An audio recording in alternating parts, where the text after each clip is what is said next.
Leaving home, leaving comfort. Imagine standing in a room so familiar that you could walk through it in the dark without bumping into anything. Every corner holds a memory. Every sound feels safe. Then, in a single decision, you turn off the light, open the door, and step outside into a place where you're not even sure you still know how to speak properly. That was the moment I left my home country and came to the United States.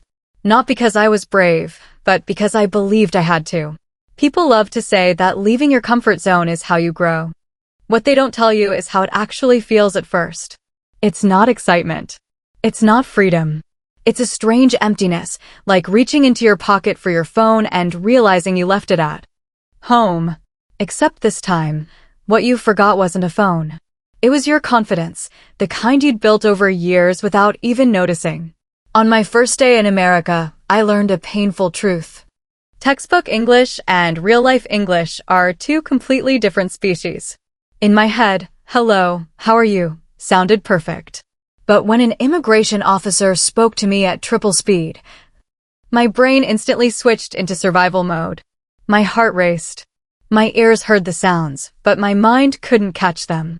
My mouth wanted to respond, but didn't know how to start. From a scientific point of view, this is the fight or flight response. Your nervous system thinks you're in danger, even though no one is threatening you. The danger is simple. You don't understand what's being said. The climate shocked me too. I came from a place where sunlight felt familiar, where rain smelled like soil, and where wind didn't make you feel small. In the US, the weather seems to have its own personality. One moment, it looks like a movie scene, blue sky, perfect light. A few hours later, cold air rushes in and makes you question every life decision you've ever made. Before your body can adapt, your mind is already exhausted. Research on migration shows that sudden climate changes can increase cortisol, the stress hormone, especially when combined with language barriers. In simple terms, you're not just cold because of the weather. You're cold because you don't belong here yet. At least, that's how it feels. I remember my first evenings in America very clearly. The room was so quiet it felt heavy. No familiar voices. No one saying my name in a tone that felt like home. I turned on the TV just to hear people talking, even when I couldn't fully understand them. This was when I unknowingly started listening practice. Your brain works even when you think it's not. It absorbs sounds, rhythm, intonation. Linguists call this passive listening. And it's a critical first step before real understanding and speaking can happen. But back then, I didn't know any of this. I just knew that silence made me feel like I was slowly disappearing. Here's something people rarely talk about. When you can't express your thoughts in the language around you, you start doubting the thoughts themselves. You wonder if you're still as smart as you used to be. If you're still you. Psychology calls this identity disruption, and it's very common among immigrants, especially in the first year. You're not losing your mind. Your brain is simply trying to rebuild your world map using a new language. I used to think coming to America meant changing my life. In reality, the early stage felt like learning how to live all over again. How to shop. How to ask for help. How to understand tiny social rules that matter more than you expect, when to make eye contact, when to smile, when to stay quiet. All of this is encoded in language. And when your English is weak, it's like playing a game where the instructions are blurred. If you're listening to this and recognizing yourself in my story, remember this. Feeling lost is not a sign of failure. It's a sign that learning is happening. Your brain hates uncertainty, but it grows the most when it's forced into new environments. Every time you listen without fully understanding, every time you speak slowly and hesitate, new neural connections are forming. Slowly but real. Leaving home isn't just leaving a place. It's leaving an old version of yourself. And in the next part, I'll tell you why America was nothing like what I imagined, and how that realization changed the way I saw life, love, and English itself. America is not a movie.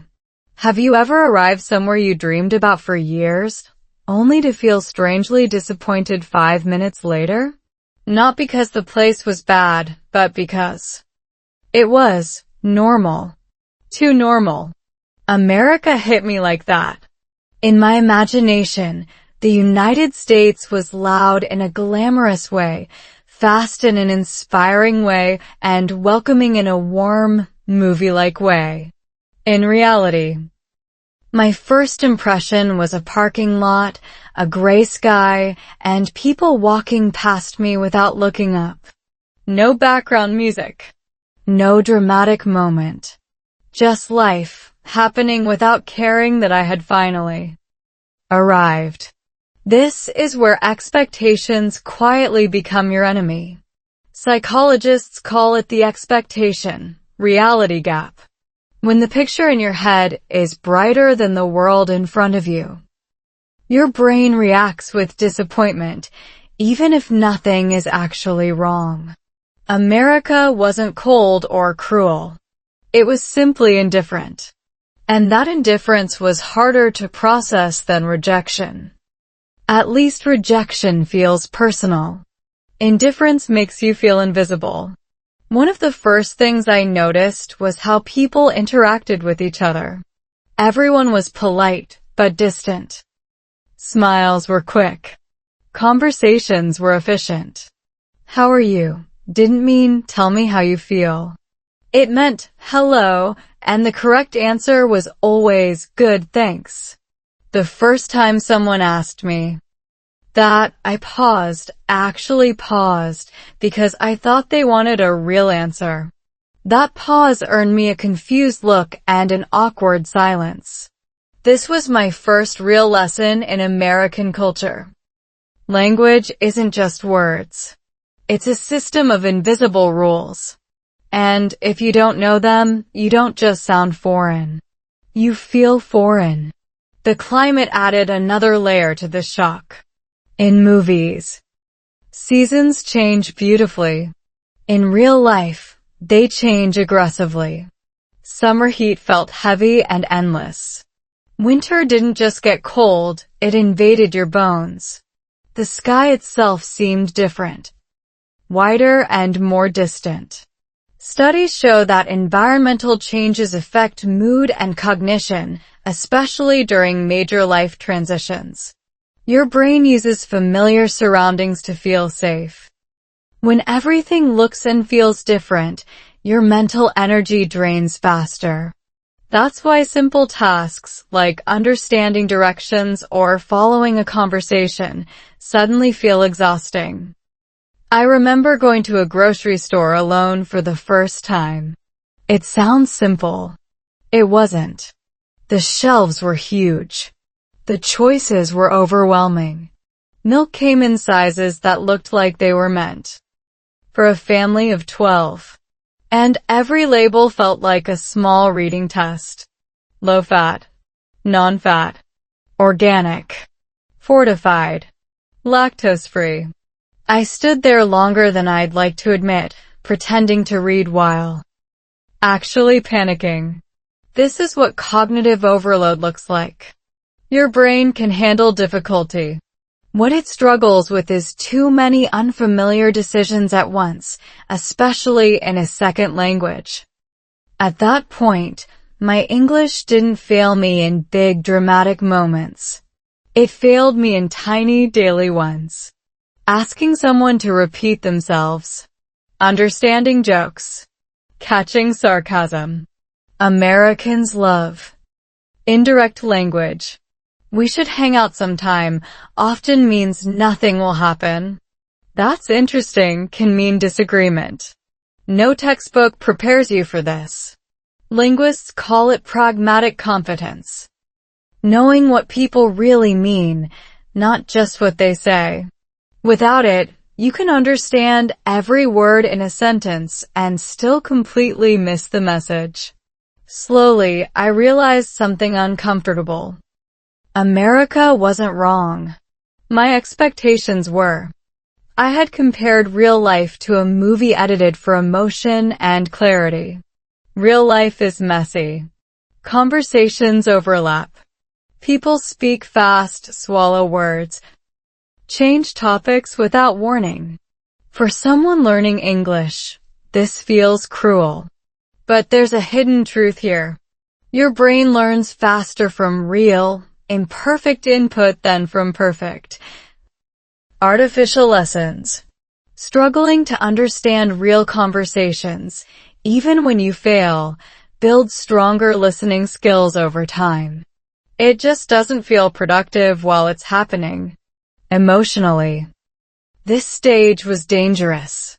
Disappointment can quietly turn into self-blame. I started thinking, maybe I'm not built for this place. That thought is common among immigrants. Research on adaptation shows that during the disillusionment phase, people often romanticize their home country and question their decision to leave. It's not because going abroad was a mistake. It's because your identity hasn't caught up with your new environment yet. I learned to slow everything down, especially my expectations. I stopped waiting for America to feel magical. I stopped expecting English to suddenly click.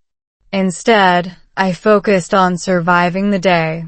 One conversation, one errand, one small success at a time.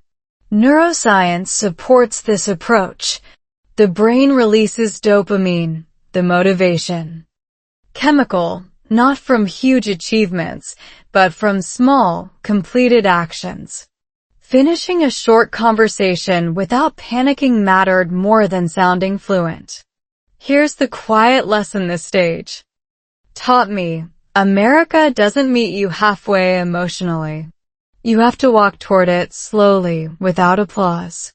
And that walk forces you to face yourself, your patience, your ego, your fear of looking foolish. Language learning becomes personal here. You're not just learning English. You're learning humility. If you're watching this and feeling disappointed by America, by your progress, by yourself, pause for a second. This phase isn't a sign that you chose wrong. It's a sign that the fantasy is breaking, making room for something real. And in the next part, I'll tell you how. English stopped being just a subject I studied and became a wall between me and the people around me, including the person I would eventually love. When English became a wall. Have you ever known exactly what you wanted to say, but felt it collapse the moment you opened your mouth? Like holding water in your hands and watching it slip through your fingers. That was my relationship with English in the early days. It wasn't that I had nothing to say. It was that English stood between my thoughts and the world like a thick glass wall. I could see people. I could hear them. But reaching them felt impossible. At first, I believed English was just a tool. Learn more words, memorize more grammar, and everything would work out. That belief lasted until real life corrected me. In daily conversations, people didn't wait for me to think. They didn't slow down. They didn't repeat themselves unless I asked, and asking itself felt like a small failure every time. My silence began to speak for me. Not the silence of confidence, but the silence of someone who didn't belong. Psychologically, this is where things get tricky. When communication fails repeatedly, the brain starts protecting itself. It avoids situations that cause embarrassment. Neuroscientists call this avoidance conditioning.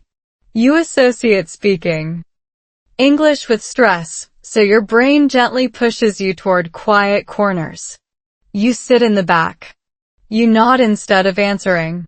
You smile instead of sharing. From the outside, it looks like shyness. Inside, it feels like shrinking. I remember standing in a group conversation at work, surrounded by laughter. Everyone seemed relaxed, jumping in and out of the discussion like it was a dance. I understood maybe 60% of the words. But humor lives in the remaining 40%. Timing, tone, cultural references. By the time my brain finished processing a sentence, the conversation had already moved on. So I laughed when others laughed, hoping it was the right moment. This is called social mirroring. Humans do it instinctively to survive socially. But over time, it creates a quiet loneliness. You're present, but not participating. English didn't just limit my words. It limited my personality. Back home, I was expressive, opinionated, funny in my own way. In English, I became careful and flat. Short sentences. Safe answers. Yes. No, I think so. Studies on second language identity show that many people feel less intelligent or less emotional in a foreign language. Not because they are, but because their emotional vocabulary hasn't caught up yet. Your feelings are there. The words just haven't learned to carry them. This wall became most obvious in moments that required vulnerability. Apologies. Disagreements. Honest conversations. In English, I couldn't argue the way I wanted. I couldn't explain why something hurt me without sounding dramatic or confusing. So I stayed quiet. Silence felt safer than being misunderstood. But silence has consequences. When you don't express your needs, people assume you don't have any. Science backs this up. Communication researchers note that repeated misunderstandings can lead to learned helplessness. After enough failed attempts, you stop trying not because you can't, but because you believe it won't matter. This is dangerous in language learning. Progress doesn't stop because you lack ability. It stops because you lose permission to sound imperfect. Ironically, my listening skills improved during this time. When you don't speak much, you listen more. I began noticing patterns. How Americans soften requests. How they use filler words to buy time. Like, you know. Actually, these weren't mistakes. They were tools. Real English wasn't clean. It was messy, human, forgiving. That realization cracked the wall just a little. The turning point came when I stopped treating English like a test and started treating it like a bridge. A weak bridge at first. Shaky. Unstable. But still a bridge. I allowed myself to speak before my sentences were perfect. I use simple words to express complex feelings. Research shows that communication success depends more on clarity than accuracy. People don't need perfect grammar. They need honesty they can follow. I also learned something important about Americans. Many of them are uncomfortable with silence too. When I spoke slowly, paused, or searched for words, most people waited. Some even helped. My fear had exaggerated the threat. The wall wasn't as solid as I thought. Part of it was built from my own expectations. If you're learning English and feel blocked, hear this clearly. English is not rejecting you. Your brain is protecting you from discomfort. But growth lives inside that discomfort. Every imperfect sentence is evidence that you're trying. And trying is how walls turn into doors. This stage taught me that language isn't just communication. It's connection. And when connection is limited, relationships suffer, including romantic ones. In the next part, I'll tell you how love quietly entered my life at a moment when my English was still broken, and how silence became the space where something unexpected began. Love grew in silence. Have you ever noticed that some connections don't begin with words, but with pauses? The kind where nothing is said, yet something clearly happens. That's how love entered my life in America. quietly, awkwardly, almost by accident. At a time when my English was still fragile, love didn't arrive through smooth conversations or clever jokes. It arrived through shared silence, the kind that doesn't rush to be filled. I met her in a space where language wasn't the main requirement. No dramatic first meeting. No movie-style chemistry. Just repeated moments of being in the same place at the same time. We worked near each other. Sometimes we exchanged simple sentences. Sometimes just a nod. At first, I thought my limited English would make any deeper connection impossible. How do you build something meaningful when you can barely explain your thoughts? But psychology tells us something interesting. Humans bond not only through words, but through emotional attunement, the ability to sense another person's presence, mood, and intention. You don't need advanced vocabulary for that. Our conversations were slow. Painfully slow by American standards. I searched for words. She waited. That waiting mattered more than I understood at the time. Research on communication shows that perceived patience increases trust. When someone doesn't rush you, your nervous system relaxes. And when the nervous system relaxes, connection becomes possible. I wasn't charming. I wasn't fluent. But I was present. Most of what we shared in the beginning wasn't spoken. We shared routines, coffee breaks, short walks, familiar gestures.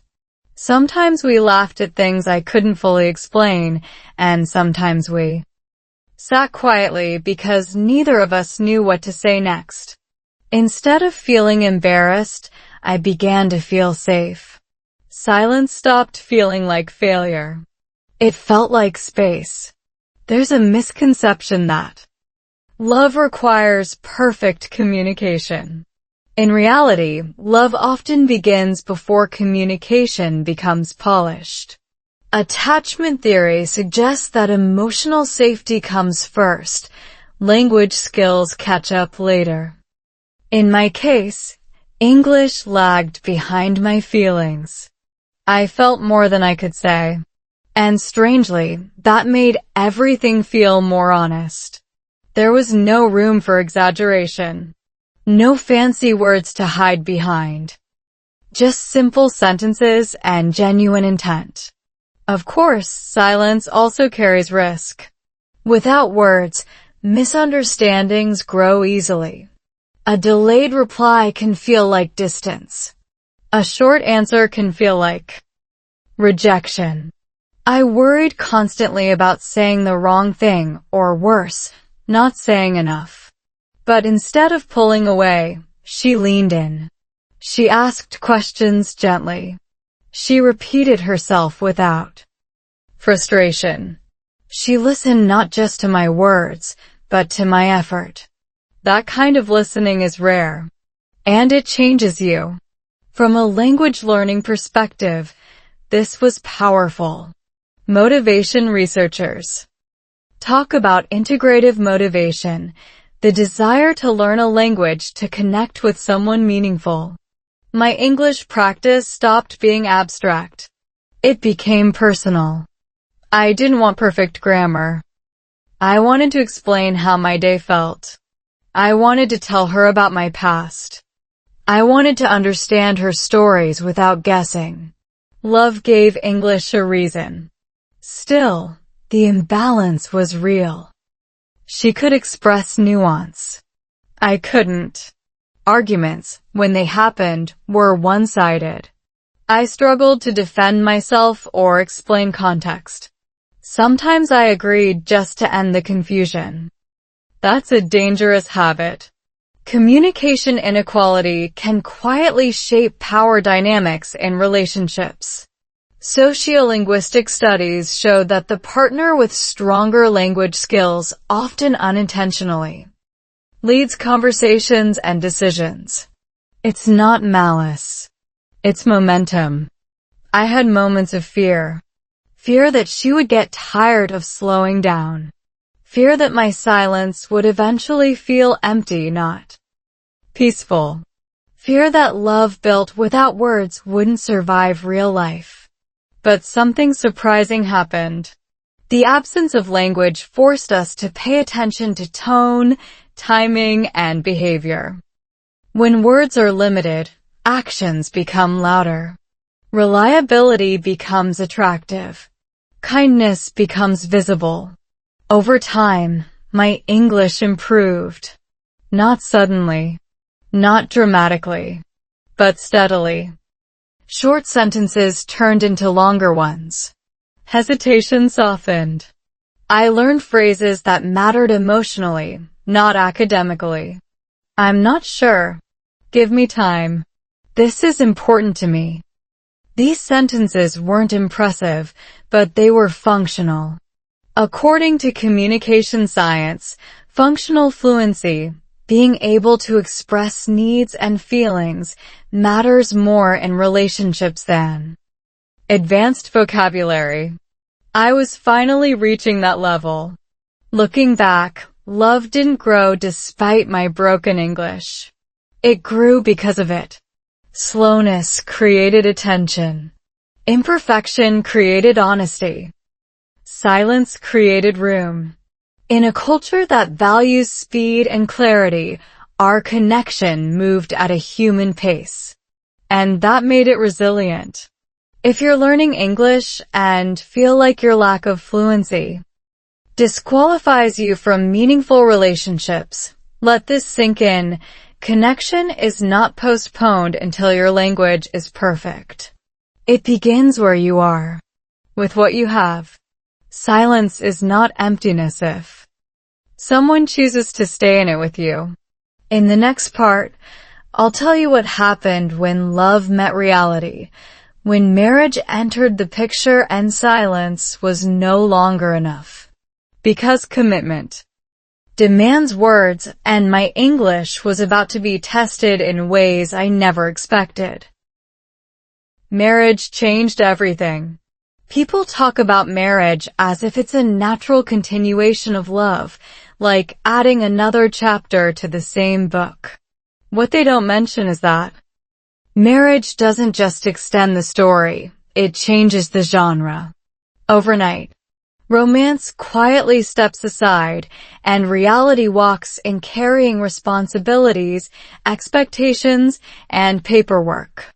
Lots of paperwork. When I got married in America, love didn't disappear. But everything around it became louder. And suddenly, my English wasn't just a bridge anymore. It was a requirement. Before marriage, my broken English felt manageable. Awkward, yes. Limiting, definitely. But survivable. After marriage, language moved to the center of daily life.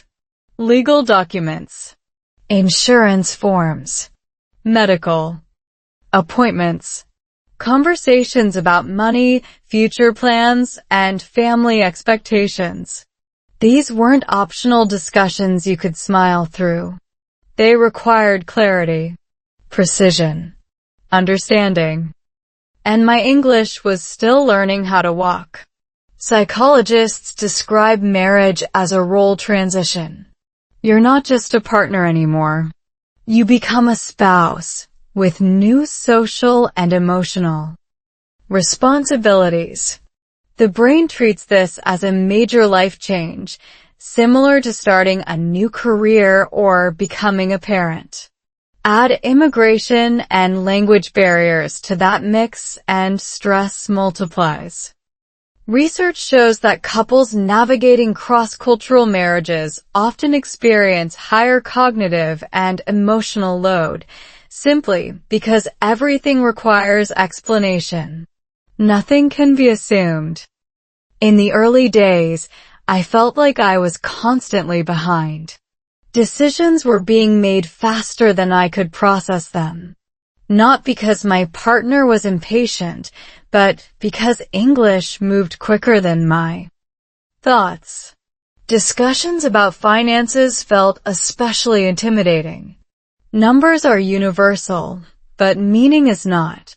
Words like budget, credit, loan, and interest carried emotional weight I didn't fully understand.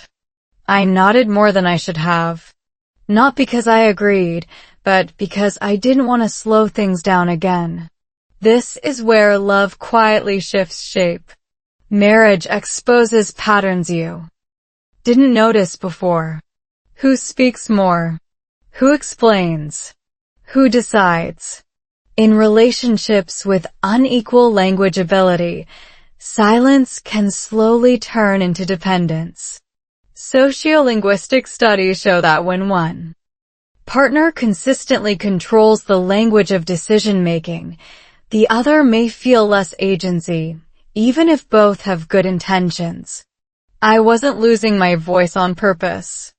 I was lending it to the situation, hoping to get it back later. Emotionally, that was dangerous territory. I began confusing gratitude with obligation. I felt thankful for patience, for support, for explanations, and gratitude can easily silence disagreement. I didn't want to sound ungrateful by asking too many questions or pushing back. But unspoken confusion doesn't disappear. It accumulates. Like dust in a quiet room. Culturally, marriage in America also felt different from what I had known. Individualism runs deep. Partners expect direct communication. Say what you need isn't just advice, it's a norm. But my instincts leaned toward harmony, not confrontation. When English already felt risky, honest conflict felt terrifying. Neuroscience tells us that the brain avoids perceived threats, and emotional confrontation in a second language feels exactly like one. My heart raced before difficult conversations. My mind went blank. Sometimes I delayed important discussions simply because I didn't have the words yet. Still, something subtle was happening beneath the stress. Marriage forced repetition. The same conversations came back in different forms. Bills, schedules, boundaries. Each repetition became practice. Language acquisition research confirms that meaningful repetition, using the same words in emotionally relevant contexts, strengthens memory far more than isolated study. I wasn't just learning English. I was living inside it. We argued sometimes. Not dramatically. Not loudly. Mostly in quiet misunderstandings. Tone misread. Intent lost. A sentence that sounded neutral in my head came out cold. Or too blunt. English lacks some of the softness my native language carries naturally. I learned the hard way that fine can mean anything but fine.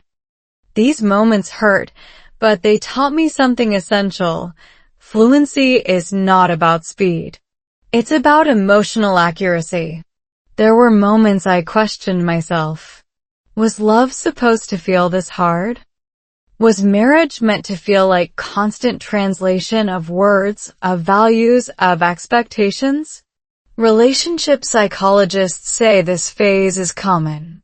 The reality adjustment stage happens when romantic assumptions collide with daily life. For cross-cultural couples, that collision is louder. But it's also more revealing. You learn quickly whether love is flexible or fragile. What kept us moving forward wasn't perfect communication. It was intention. We learned to slow conversations down. To check understanding instead of assuming it. To repeat without frustration. These habits are recommended by communication therapists working with bilingual couples, and for good reason. Slowness reduces defensiveness. Clarification builds trust. Marriage didn't magically improve my English, but it gave it structure and urgency. If you're married or thinking about it while still learning English, hear this. Struggling doesn't mean you're failing as a partner. It means you're adapting. Under pressure. Language gaps don't destroy relationships. Unspoken fear does. Speak slowly. Ask again. Take notes if you need to. Love isn't measured by fluency, but by effort and care. Marriage changed everything. It took love out of silence and placed it into daily negotiation. And in the next part, I'll tell you about the moment I began wondering whether what we had was still love or simply two people surviving together in a language that never stopped testing us. Love or survival mode. Have you ever woken up one morning and wondered when love quietly turned into a checklist? Not in a dramatic way. No big argument. No clear breaking point. Just a slow realization that your days are filled with tasks instead of tenderness. That was the question haunting me after marriage. Are we still in love, or are we just surviving together? In a foreign country, in a foreign language, survival can look a lot like commitment until you look closer. Survival mode is a real psychological state. When your brain senses prolonged stress, it shifts priorities. Emotional expression moves to the background. Efficiency takes over. You stop asking how someone feels and start asking what needs to be done. Neuroscience explains this through the dominance of the amygdala, the brain's alarm system. When it stays active for too long, empathy weakens. Romance fades. Not because love is gone, but because the mind is busy protecting itself. In our case, stress came from everywhere. Work pressures, immigration uncertainty, cultural misunderstandings, and always language. English was no longer just a tool for connection. It was the operating system of our life. When I was tired, my English got worse. When my English got worse, misunderstandings increased. When misunderstandings increased, emotional distance followed. It was a feedback loop I didn't recognize at first. Conversations became transactional. Did you pay the bill? What time is the appointment? We need to talk about this later. Notice how none of these sentences contain emotion. Linguists call this instrumental language, speech used to accomplish tasks. It's necessary. But when it replaces expressive language, language that shares feelings, relationships start feeling empty. And for someone still learning English, expressive language is the hardest part to maintain under stress. I started withdrawing emotionally, not intentionally, quietly. When expressing feelings takes twice the energy, silence feels economical. But silence also sends messages. To my partner, it may have looked like distance or indifference. To me, it felt like self-preservation. Relationship research shows that partners often misinterpret withdrawal, especially in cross-cultural contexts. One person is conserving energy. The other feels abandoned. There were moments when I questioned whether love had changed after marriage, or whether it had been buried under logistics. I missed the early days when silence felt safe, even intimate. Now, silence felt heavy, unresolved, loaded. Without enough emotional vocabulary, I struggled to explain this shift.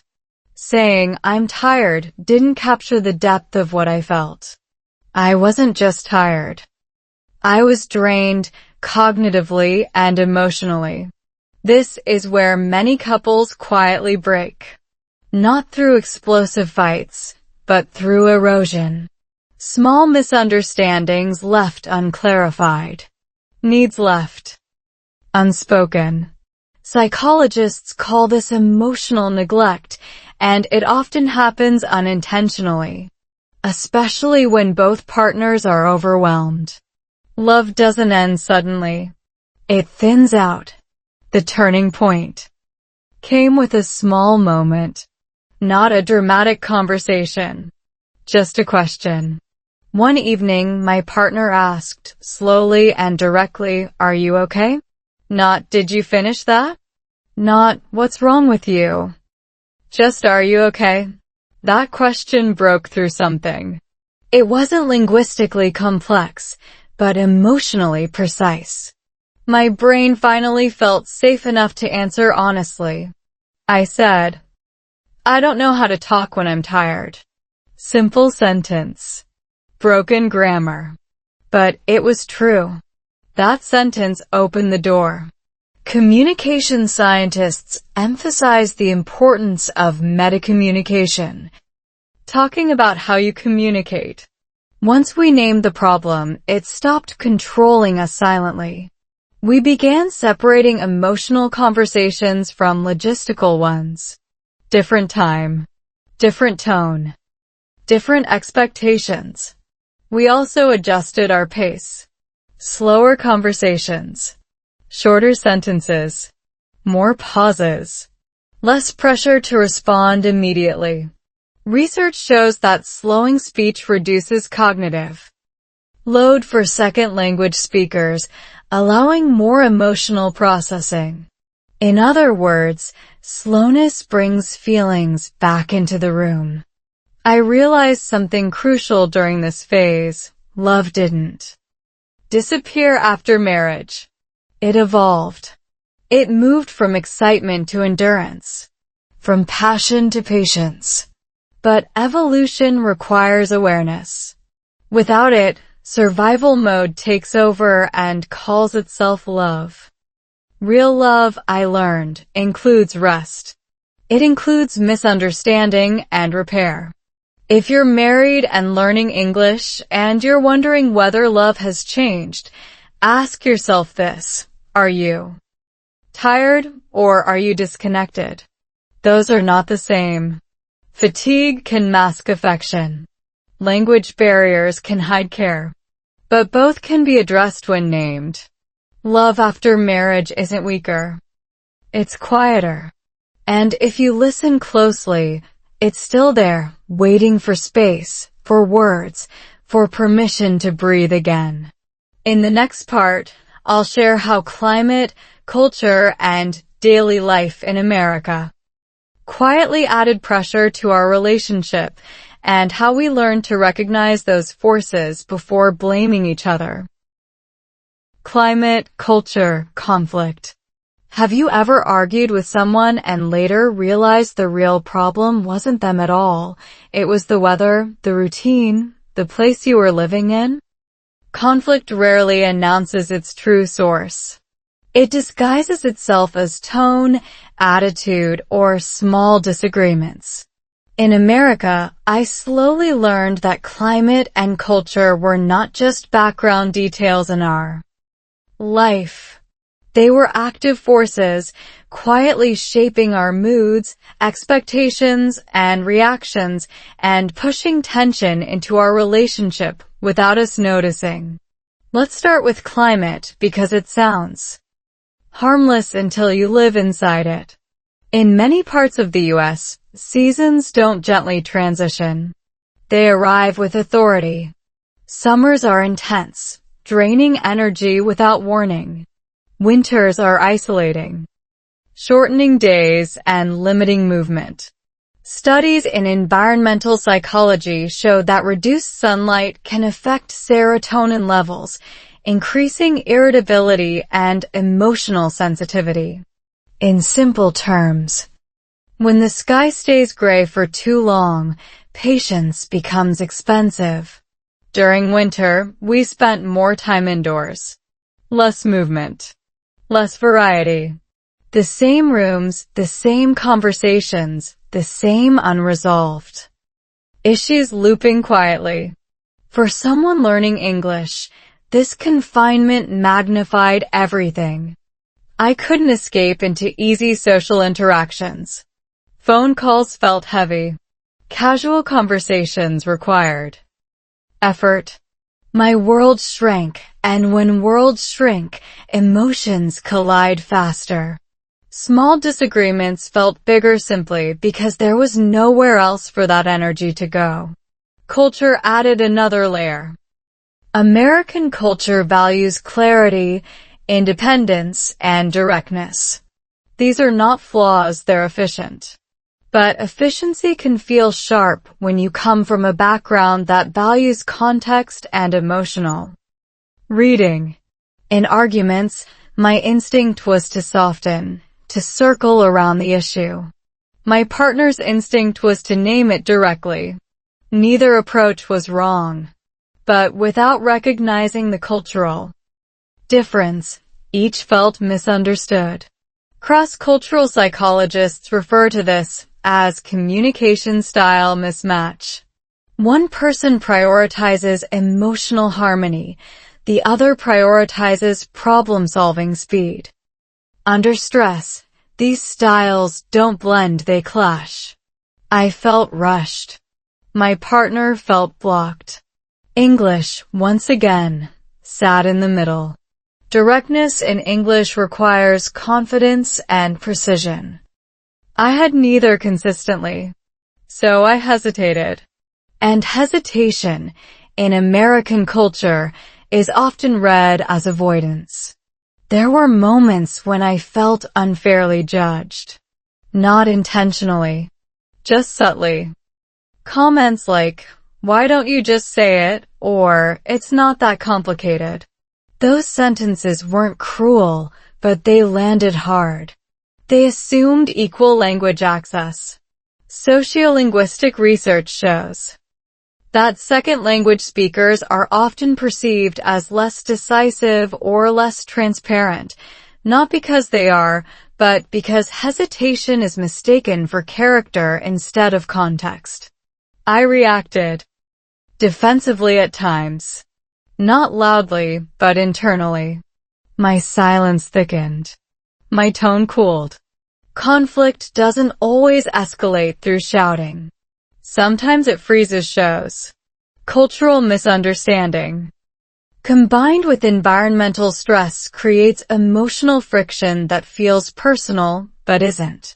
We were responding not just to each other, but to America itself, its pace, its climate, its norms. Even food played a role. That sounds trivial until you live it. Comfort food regulates emotion.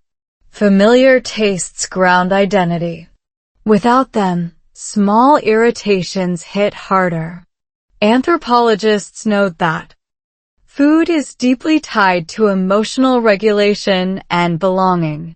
When your daily life lacks familiar sensory anchors, your nervous system stays slightly alert, always adjusting, never fully resting. The breakthrough came when we stopped treating conflict as a personal failure and started seeing it as contextual pressure. Instead of asking, "Why are you like this?" we began asking, "What's making today harder?" That shift mattered. It aligned with research in relational therapy, which shows that externalizing stressors, naming them as outside forces, reduces blame and increases cooperation. We also began adjusting our environment intentionally. More light in winter. Short walks even when it felt inconvenient. Small rituals that marked time and created rhythm. These weren't romantic gestures. They were regulatory ones. Neuroscience confirms that predictable routines calm the nervous system, making emotional communication easier, especially in a second. Language. Culturally, I practiced naming my hesitation. Saying things like, "I need a minute to think" in English, or "I know what I feel, I just need time to say it." These sentences didn't fix Everything, but they reframed my pauses. They turned silence from confusion into process. Once my partner understood that my quiet wasn't resistance, patience returned. Conflict didn't disappear, but it changed shape. It became slower, clearer, less loaded.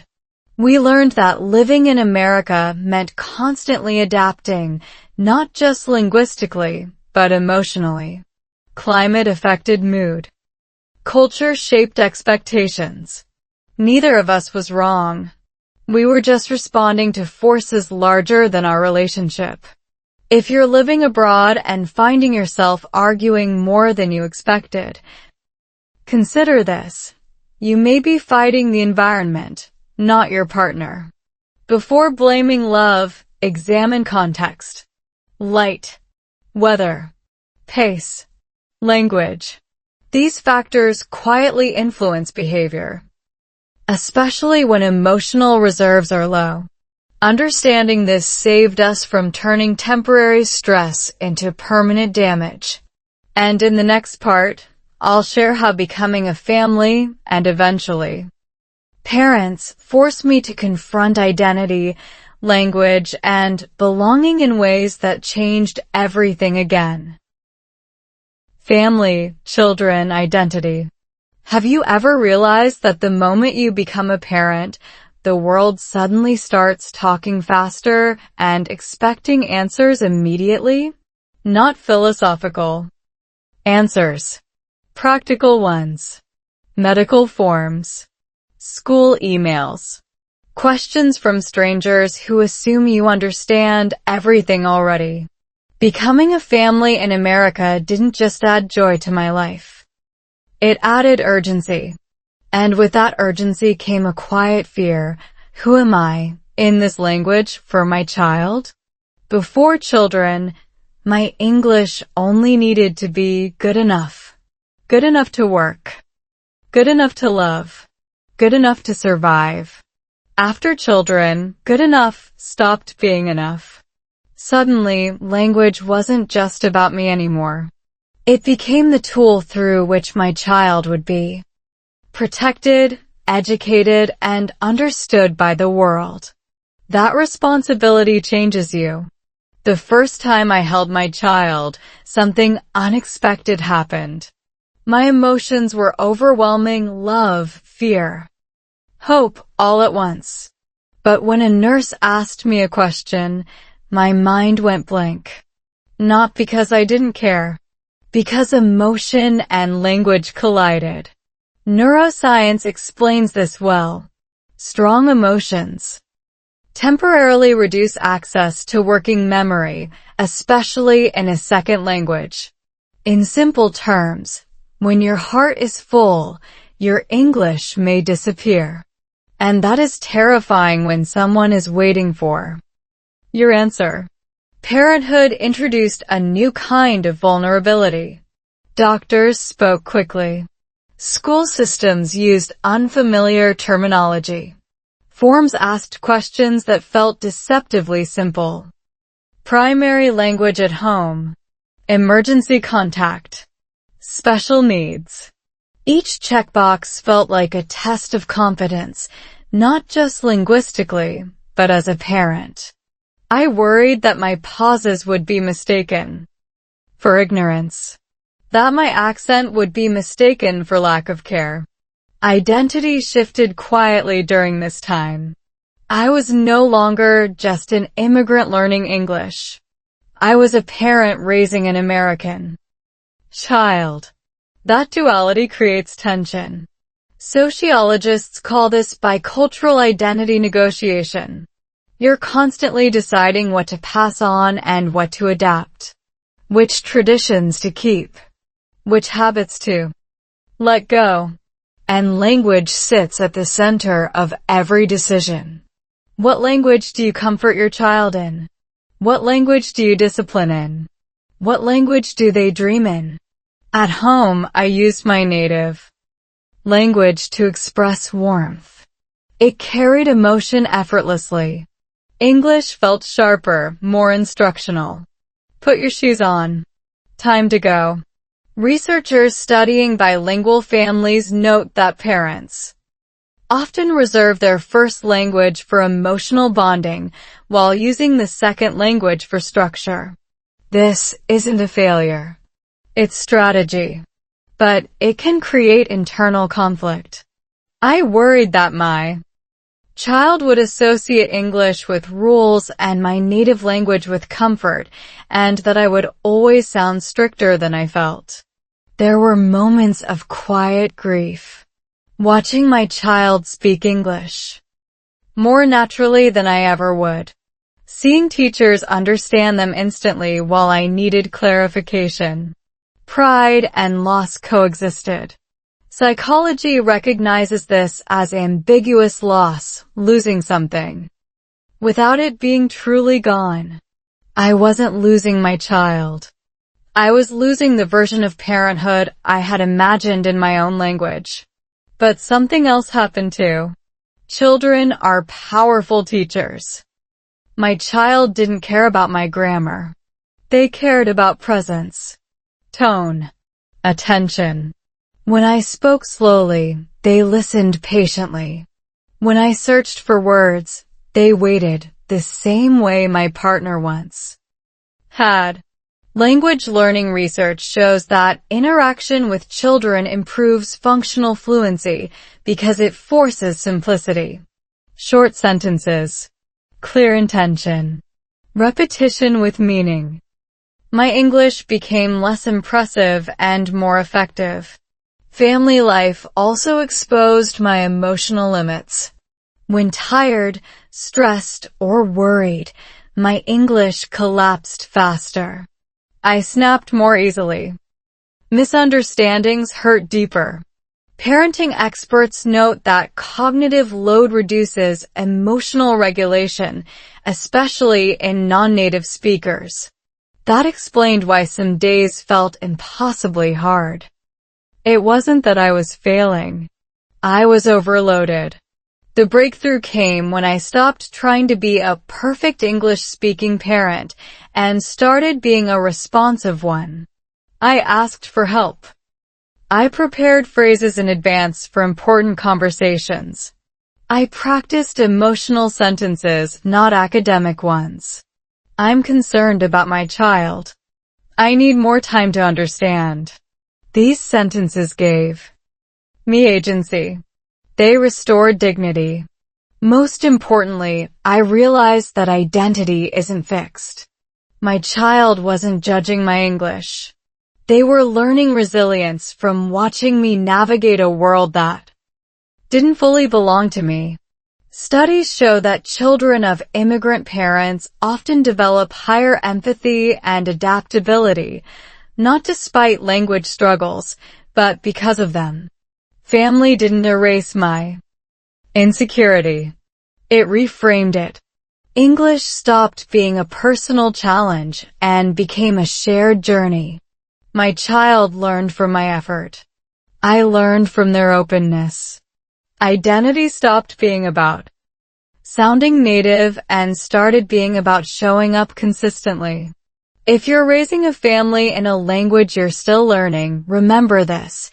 Your value isn't measured by fluency. It's measured by care, attention, and willingness to grow. Your child doesn't need a perfect speaker. They need a present parent. In the next part, I'll share how English slowly transformed from a source of pressure into a bridge, not just for my family, but for love itself, and how language began to heal what stress once strained. English as a bridge. Have you ever noticed how a problem stops feeling heavy the moment you finally find the right words for it? Not fancy words, just accurate ones. That's when I realized English was no longer only a barrier in my life. It was slowly becoming a bridge. Not a perfect one, still narrow, still shaky, but strong enough to carry real weight. And that changed everything.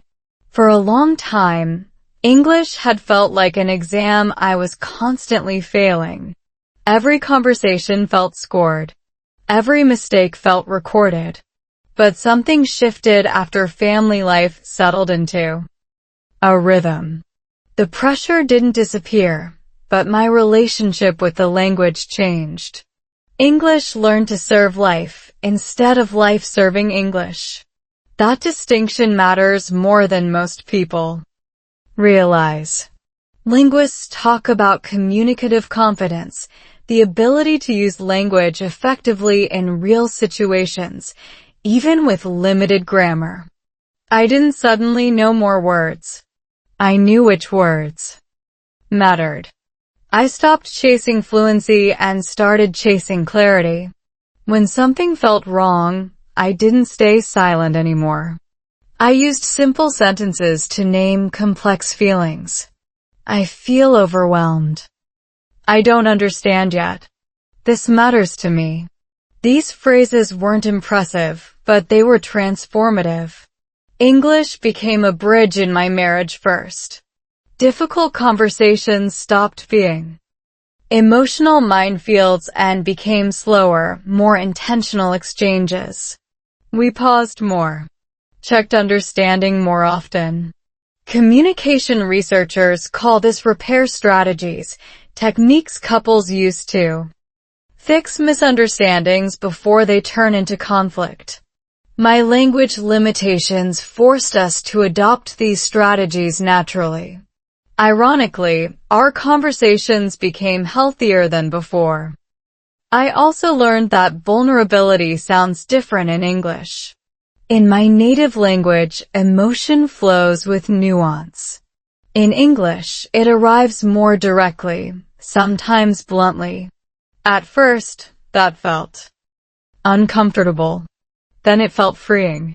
There's something powerful about saying, "I'm scared," without layers of metaphor. Psychological studies show that emotional labeling, naming feelings simply, reduces their intensity. English gave me that gift, not because it was better, but because it was simpler. The bridge extended beyond family. At work, I stopped trying to sound smart and started trying to sound clear. I asked more questions. I summarized to confirm understanding. "So you mean," became one of my most useful sentences. Research in workplace communication shows that clarification improves perceived competence more than silent agreement. People trust you more when you check than when you pretend. Listening changed too. Before, I listened defensively, afraid of missing something. Now, I listen strategically. I listen for intent, not perfection. Tone, repetition, key phrases. This is known as top-down listening, using context to fill gaps. Language learners who master this skill progress faster, not because they hear better, but because they panic less. Reduced anxiety improves comprehension. My brain finally had room to learn. English also became a bridge to myself. I began journaling in simple English. Short entries. Honest sentences. Writing forces clarity. It slows thought. Cognitive psychology confirms that expressive writing improves emotional processing, especially during identity transitions. Seeing my life written in English helped me integrate my past with my present. I wasn't replacing who I was. I was expanding. One of the most unexpected changes was how my children responded. As my English became calmer, theirs became more curious about my native language. The bridge went both ways. We translated feelings together. Laughter filled gaps grammar couldn't. Bilingual family researchers note that children who see language as flexible, not hierarchical, develop stronger emotional intelligence. Our home stopped being divided by language and started being connected by intention. Of course, the bridge wasn't always stable. Stress still shook it. Fatigue still weakened it. But now, when communication broke down, I recognized it quickly. I didn't blame love. I didn't blame myself. I blamed the moment and adjusted. That awareness is what keeps relationships alive. Here's the quiet truth I learned. English didn't fix my life. It didn't save my marriage. It didn't erase cultural differences. What it did was allow movement. It allowed feelings to cross from one person to another. It allowed misunderstanding to turn into discussion.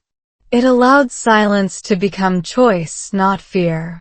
If you're learning English and feeling stuck, ask yourself this. Are you building a wall or a bridge? Walls protect you temporarily. Bridges connect you permanently.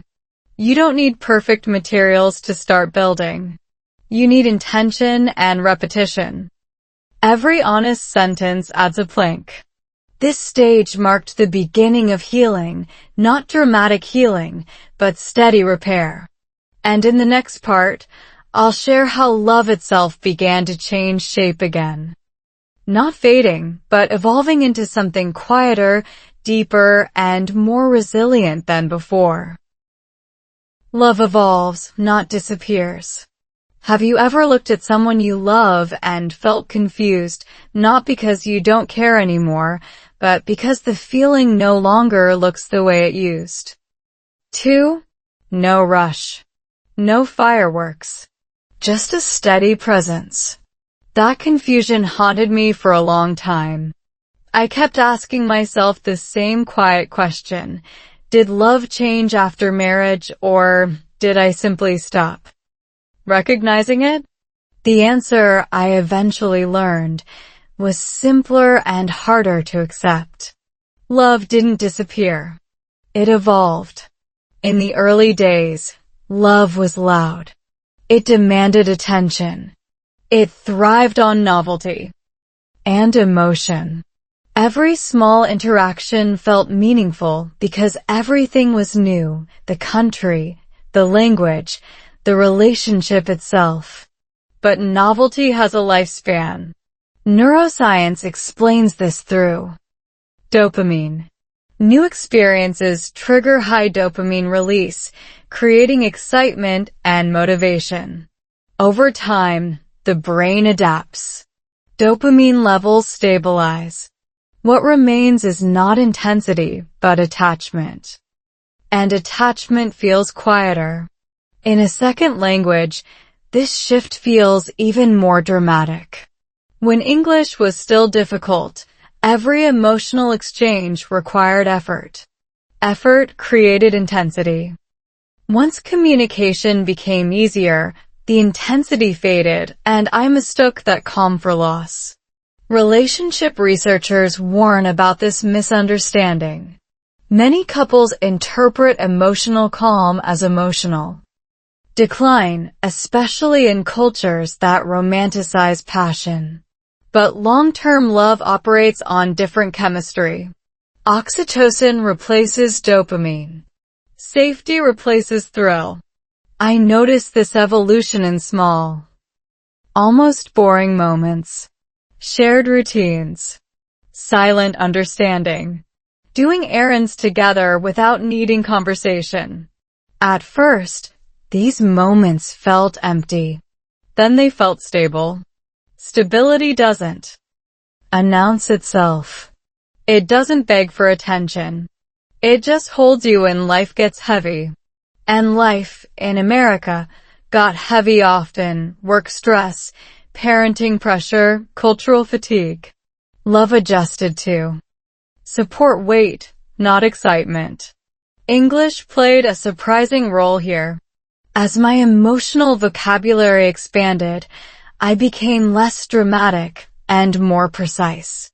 Instead of feeling everything intensely, I learned to describe it accurately. Psychology shows that emotional granularity, the ability to distinguish between feelings, improves emotional regulation. English, with its directness, Helped me separate "I'm bored" from "I'm exhausted," "I'm distant" from "I need rest." Love didn't weaken. My understanding deepened. There were moments of grief in this realization. I mourned the version of love that felt effortless and electric. But grief is not evidence of failure. It's evidence of transition. Developmental psychologists describe adult relationships as evolving systems. What works at one stage becomes insufficient at another. Marriage, immigration, and parenthood accelerate these transitions. If love doesn't adapt, it breaks. Ours adapted. I also learned that evolved love requires maintenance, not performance. There's no audience, no validation, just daily choices. Choosing patience over reaction. Choosing explanation over assumption. Choosing presence over perfection. These choices don't feel romantic, but they're relationally powerful. Communication therapists emphasize that long-term satisfaction correlates more with responsiveness than with intensity. Feeling seen matters more than feeling excited. At times, I miss being misunderstood in a romantic way. Being misunderstood suggested mystery. Now, clarity ruled. We clarified expectations. We clarified needs. We clarified boundaries. It felt less poetic, but it felt safer. And safety allows growth. English had finally become fluent enough to support honesty, and honesty reshaped love. I realized something important during this phase. Love evolving doesn't mean settling. It means refining, removing illusion, keeping intention. In a way, immigration accelerated this process. Living in a foreign language strips relationships down to essentials. What survives is what matters. What fades was likely decoration. If you're watching this and wondering whether your love has changed after marriage, ask yourself this. Does knowing your partner better feel less exciting or more real? Those are not the same. Real love doesn't demand constant proof. It shows up quietly, consistently, even when no one is watching. For me, love after marriage became less about how I felt in the moment and more about how we functioned over time. Could we repair after conflict? Could we adapt under pressure? Could we remain kind when tired? These questions mattered more than romance. And answering yes felt like success. English didn't make this evolution easier, but it made it visible. Language gave shape to change. It gave words to transitions I would have otherwise misunderstood as loss. Love didn't leave. It matured. And in the next part, I'll tell you how storytelling, telling my own story in English, became the final piece of healing. How sharing imperfection turned into connection, and how language, love, and identity finally began to align. Telling my story, finding my voice. There was a time when I believed my story wasn't worth telling, at least not in English. My grammar felt too broken, my accent too heavy, my sentences too simple. I thought stories needed elegance to matter. I was wrong. What stories need is truth. And when I finally began telling mine, slowly and imperfectly, something inside me shifted. I didn't just learn English. I found my voice. Storytelling began quietly. Not on a stage. Not online. Just small moments. Explaining my past to a friend. Answering my child's questions about where I came from. Writing short reflections late at night. Each time, I chose honesty over correctness. Communication scholars emphasize that narrative identity, the story we tell about who we are shapes our sense of self. For immigrants especially, that identity often fractures. Storytelling becomes a form of repair. At first, English limited my story. I couldn't explain everything. I skipped details. I simplified emotions. But something unexpected happened. The simplification clarified what mattered.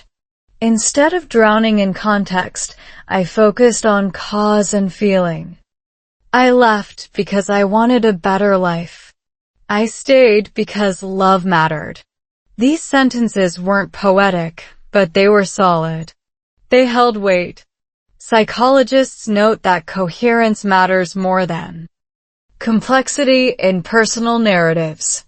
A coherent story, one with meaning and direction, supports mental well-being. As my English improved, my story didn't become longer. It became clearer. I understood my own choices better because I had to explain them in a language that didn't allow hiding behind nuance. There was fear in sharing.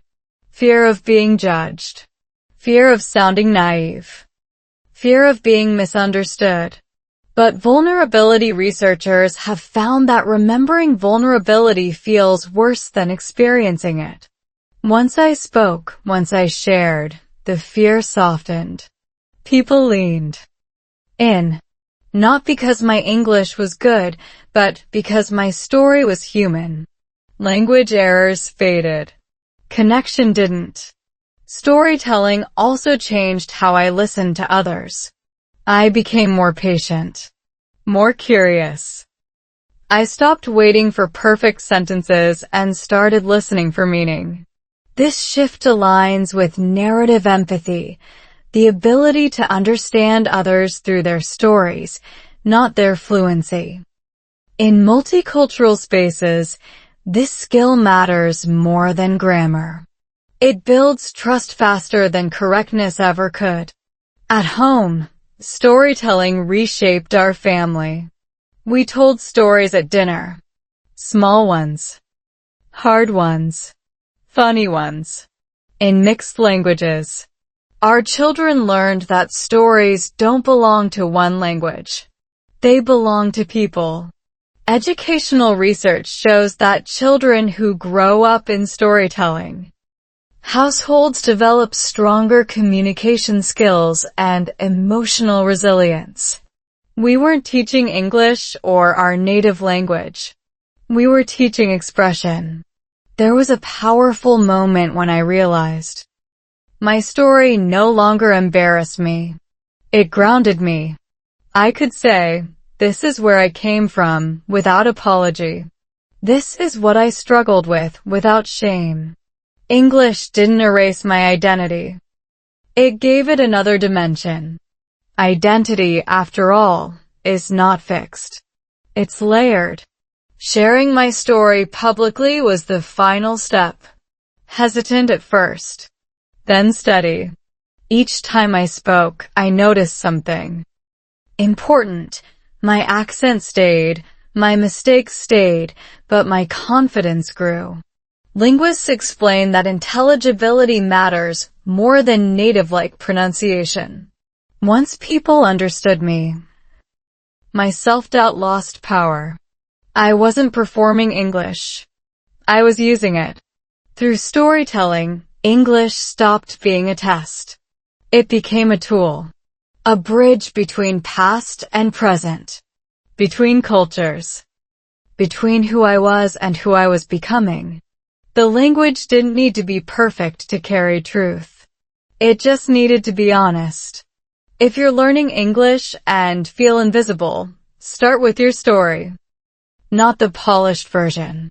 The real one. Speak it slowly. Write it simply. Let it evolve. You don't need advanced vocabulary to explain your life. You need courage and repetition. Every time you tell your story, you reclaim a piece of yourself. I learned that healing doesn't always come from understanding others better. Sometimes it comes from understanding yourself well enough to be understood. Storytelling gave me that clarity. English gave me the medium. Together, they gave me peace. In the final part, I'll reflect on what it truly means to belong, not to a country or a language, but to your own life. How acceptance replaced struggle, and how learning English became less about becoming someone new and more about finally becoming whole. Belonging without losing yourself. Belonging is a strange word. When I first arrived in the United States, I thought belonging meant blending in, sounding right, acting right, knowing the rules before anyone explained them. I watched how people spoke, how they joked, how they stood in line, how they disagreed politely but firmly. I copied everything I could. And yet, the more I tried to belong, the more invisible I felt. It took years to understand a simple truth. Belonging is not about becoming someone else. It's about standing somewhere new without disappearing. In the early years of marriage, this confusion deepened. My partner and I were building a life together, while also navigating cultural expectations that didn't always match. In my culture, family meant closeness, sometimes too much. In American culture, independence was praised, even inside marriage. We argued about small things that weren't small at all. How often to visit relatives. How much to share. How to raise children between two value systems. These weren't language problems. They were belonging problems. Research in cross-cultural psychology shows that immigrants often experience cultural frame switching, unconsciously changing behavior depending on context. At work, I was one version of myself. At home, another. With friends, a third. Over time, this switching became exhausting. I wasn't lying, but I wasn't whole either. Love after marriage changed because I was changing, constantly adjusting, constantly negotiating who I was allowed to be. English played an unexpected role here. As my English improved, I could finally explain my inner conflicts instead of reacting with silence or frustration. I could say, "This matters to me because of how I grew up," instead of shutting down. Studies on emotional regulation show that naming feelings reduces their intensity. Language gave shape to emotions that had lived too long as tension. Love didn't fade. It matured. Climate and geography mirrored this inner shift. America is vast. Different states feel like different countries. Harsh winters taught patience. Long highways taught reflection. Extreme weather reminded me that adaptation isn't weakness, it's survival. In the same way, adapting to a new culture didn't mean surrendering my roots. It meant learning when to bend and when to stand firm. Marriage is similar. You don't erase yourself to stay together. You evolve side by side. There was a moment, quiet, ordinary, when belonging finally clicked. I was speaking English, slowly, imperfectly, sharing a personal story. No one interrupted. No one corrected me. People listened. I wasn't trying to impress. I wasn't trying to fit in. I was just present. Neuroscience tells us that the brain associates safety with acceptance. In that moment, my nervous system relaxed. I wasn't performing identity anymore. I was living it. Our children grew up watching this evolution. They saw parents who didn't have all the answers but kept talking. They heard mixed languages at the dinner table. They learned that love is not static. It changes after marriage because life changes. Careers change. Bodies change. Countries change. What keeps love alive is not sameness, but curiosity and communication. Educational research supports this. Children raised in emotionally expressive households develop stronger empathy and adaptability. We weren't perfect parents, but we were present ones. English, once my biggest insecurity, became part of that presence. I stopped measuring my worth by fluency. I measured it by clarity and care. Linguists emphasize that communication is successful when meaning is shared, not when grammar is flawless. Once I accepted that, my fear of speaking disappeared. I belonged in conversations because I showed up honestly, not because I sounded native. Love after marriage didn't disappear. It transformed. The intense spark softened into something steadier, deeper, more forgiving. In psychology, this is called companionate love, a bond built on trust, shared history, and mutual growth. Language learning followed the same path. Early excitement gave way to daily practice. Less drama, more consistency. Both required patience. Both rewarded commitment. Belonging, I learned, is not granted by society. It's claimed internally. You decide that your story deserves space, that your accent carries history, that your journey adds value. When you stop asking for permission to exist as you are, the world often meets you halfway. Not always kindly, but honestly. If you're listening to this and feeling tired of learning, tired of explaining, tired of adjusting, know this. Evolution is not betrayal. Love can change after marriage and still be love. English can be imperfect and still be powerful. You can belong to a new place without abandoning the old one. Identity is not a door you close. It's a room you expand. My journey with English, with love, with America didn't end in perfection. It ended in acceptance. Acceptance that growth is uneven. That connection matters more than correctness. That belonging begins when you stop running from who you were and start walking with who you are becoming. That understanding didn't make life easier. It made it truer. And truth, spoken slowly in simple English, turned out to be more than enough. Love didn't disappear after marriage. It didn't fade when life became harder, when English felt heavy on my tongue, or when cultures collided inside one home. Love changed quietly, slowly, just like language does. And maybe that's the lesson we all miss.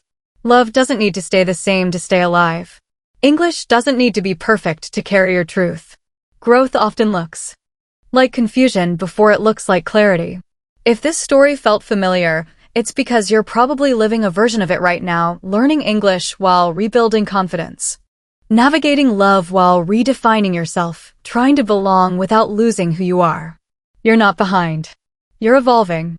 And every slow sentence you understand, every word you dare to speak, is proof that you're moving forward. This channel exists for that exact journey, real English through real life, not textbooks, not pressure, not perfection. Just stories, emotions, and simple English you can actually feel and use. In the next videos, we'll go deeper into love, marriage, family, cultural differences in the United States, and how learning English can quietly change how you see yourself and the world. So if you're tired of giving up halfway, if you want to practice real English listening, reading, and speaking through meaningful stories, if you believe love can grow, language can heal, and it's never too late to begin again, subscribe to the channel now. Like the video if this story touched you. Save it, share it, and come back to it when you feel lost. Because the next story might sound a lot like yours. And this time, you'll understand it more clearly than you think.